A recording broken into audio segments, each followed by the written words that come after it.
This is yet another episode of Felice's Closet. Today, we're going to talk about wig wearing. As you know, you usually see me in the raspberry copper ringlet hair. That kind of reminds me of a Pixar character or a Disney character. It was an animation, and it was this little girl that had bow and arrows, and she had all this wild, curly red hair. Well, when I put it on, I sometimes think of her because of the character and everything. She always was the anti-bully type. She fought against the bad guys. I guess an animated Robin Hood. But anyway, today I'm going to talk about wig wearing. Now, you all have seen me in this wig. All right, I've cut it and I brushed it over and I had it kind of punked out at the top. A lot of fun. I love it. I love the black roots on the wig. It gives it dimension. Well, it's raggedy now, and I can't find another one.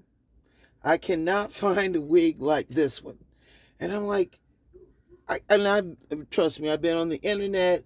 I just refuse to spend $300, $400 for a wig. I'm not doing that. Okay.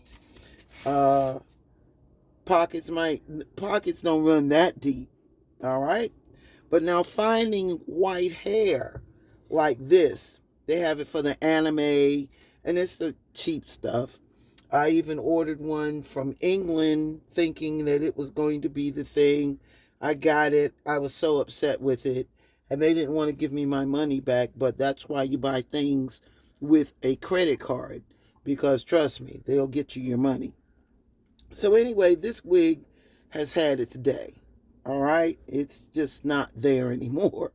So what I've done is I said, well, I want to keep it, right? Because I can't find one. It's almost like my lucky charm, but I can't find one. So what am I going to do? Well, I came up with the solution. I was in the wig shop, and there's wig shops everywhere, and I don't understand why more African Americans are not into the wig shop business. We wear most of them more than anybody else, but we don't own these businesses, and we need to start doing that.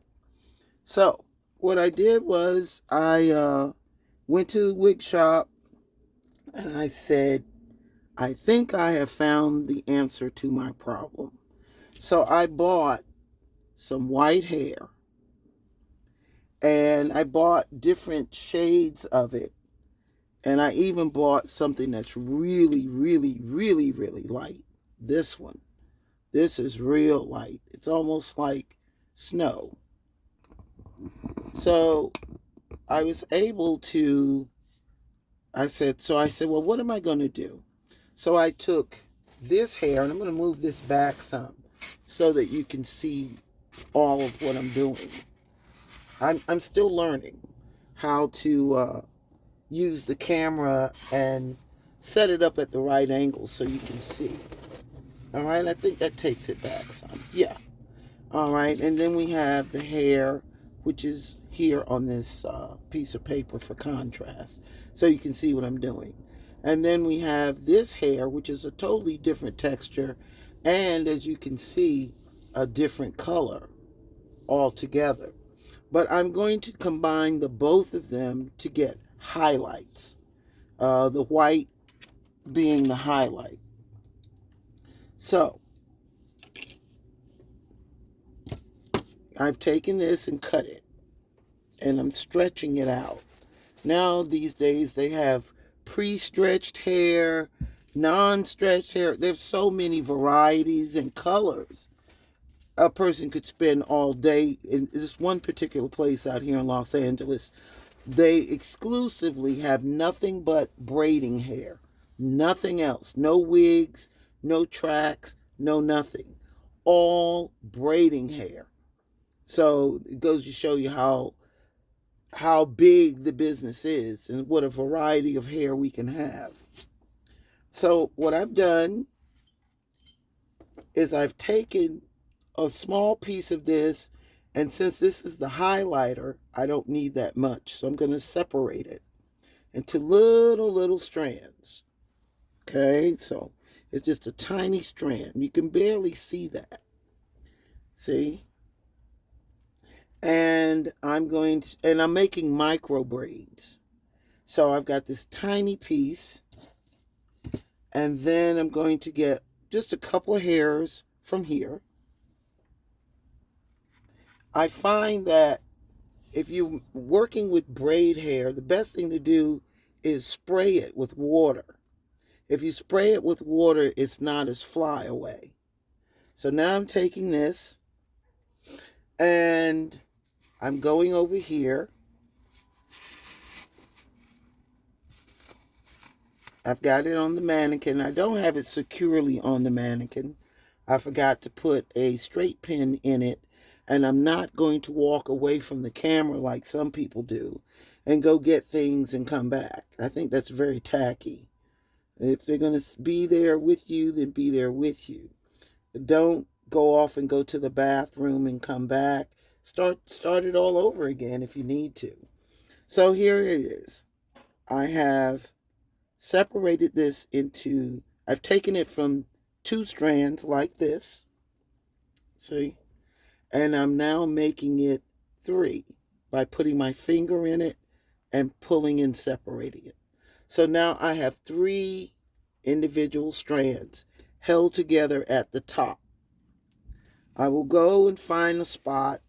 In this case, just to show you how this works, I'm not going to grab a whole big piece of hair. I'm just going to grab something that's equivalent to what I have in my hand. All right, so, and the length of this hair, the hair on the wig, can be short or it can be long. As you can see, this piece is long. And now I'm just going to, at the top, very carefully, I'm going to add it. I hope you all can see what I'm doing. I'm doing like that, and then I'm doing like this. And I like to have a bowl of water nearby because that helps me in the braiding process. So see, I've got it anchored. That's what I want to do, is get it anchored in there first.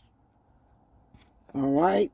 And once I've gotten it anchored, I'm going to braid it, but I didn't do a good job with that. So let me go back. And it's, all this stuff is very forgiving. So there really is no mistake. The mistake would be not to have it secure enough at the top, and then it slips off. But it's not a person's hair, thank goodness for that. It's just a mannequin. So when we go in, bring it as close up as I can get it without taking it off the mannequin and putting it in my lap and showing you. I'm going as close up as I can go. And then I'm going to just braid it. All right, just braid it.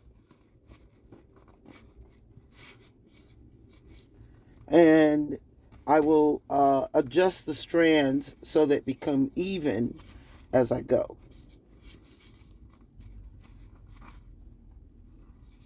See?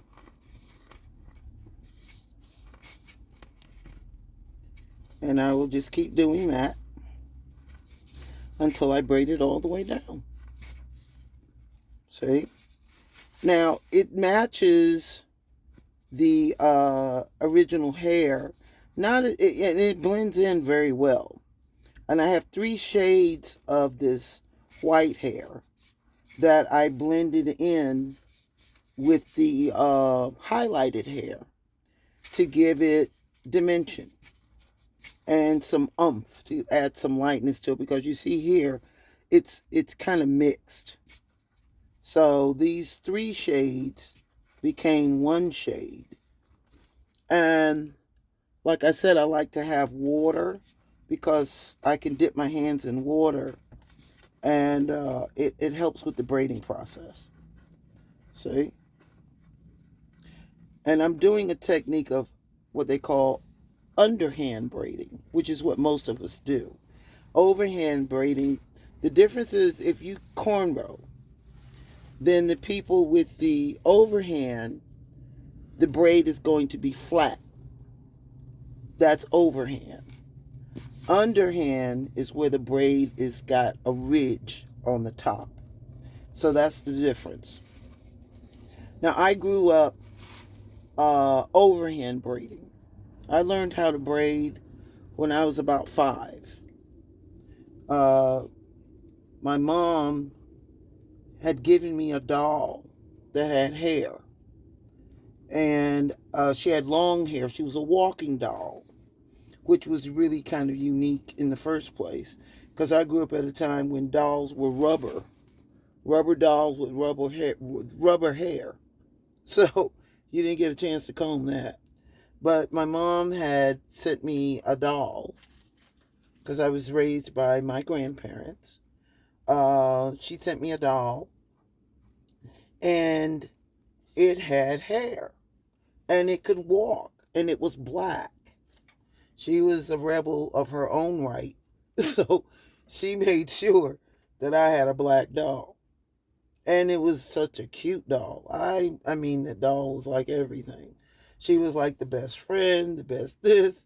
But I had fun combing her hair and learning how to braid. As a child, I would sit with a magazine and copy the hairstyles with bobby pins. I would pin the doll's hair up into the styles that I saw in the magazines.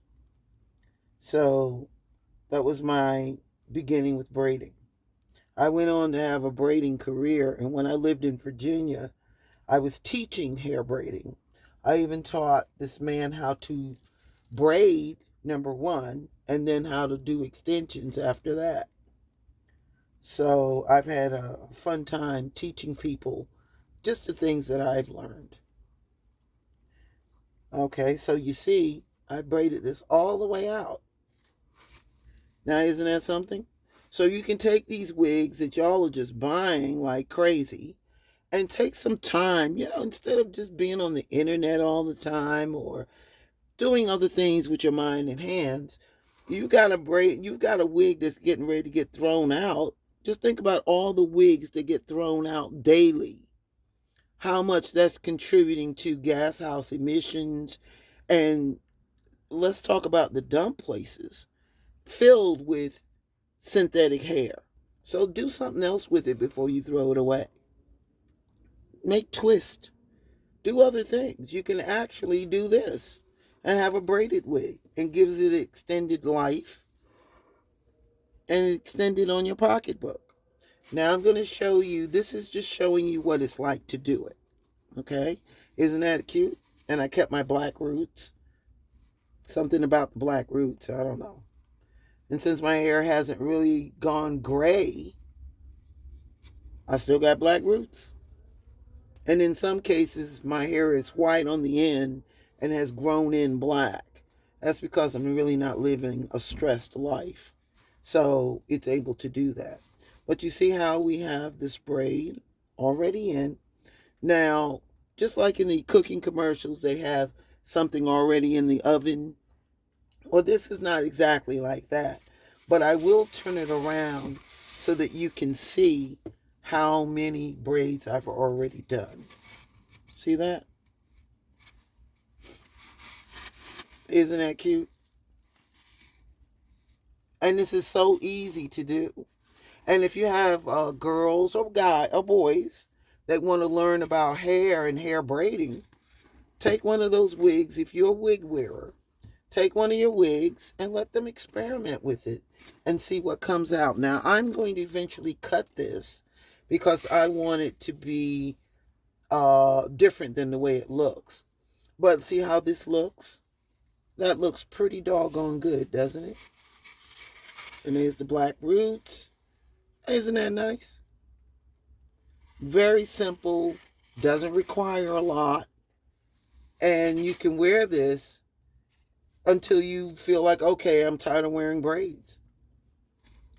And it didn't cost anything. I think altogether, for the braided hair, it cost me about $20 altogether. because I bought several of them. And this is the hair that I'm using. The Rastafari. I guess they call it Rastafari, the Rastafari hair. And it's pretty cool. I like it.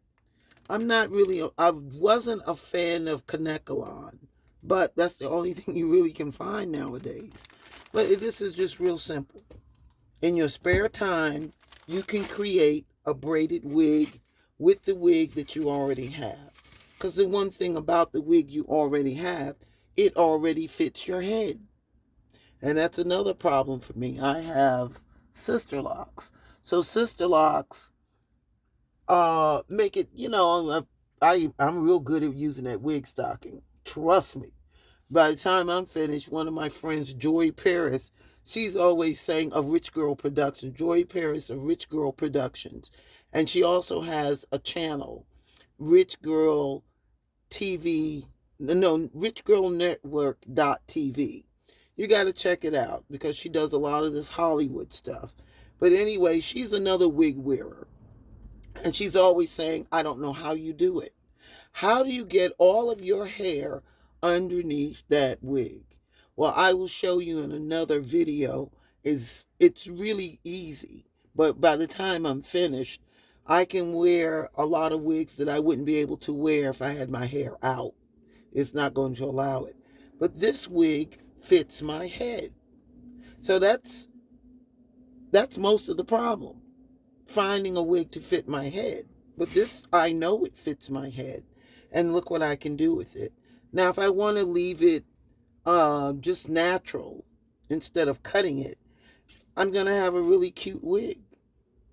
It'll be like different lengths of hair, or I can make it, if you all want to make it real long, well, go for it. If you want to make it curly, which would be nice too, like just curl it, just braid it to the end of the braid, or cut the hair and just braid it just enough, I would say about 2 inches, so that it has something to hold on to grab onto, and you just make it all curly. That would be nice too. I think I'm going to do that with another one. That's such a great idea. And I think I'm going to do Diana Ross big. That's really exaggerated big. But it looks good on her and it looks good on me. I can wear big hair. Not everybody can and not everybody should. But this is just an idea of what you can do with a wig that you already own. Just some time to sit there and do it. That's it. Until next time, I would like to thank you all for watching, and send me some pictures of what you've done with your old wigs. Thank you and have a happy Easter.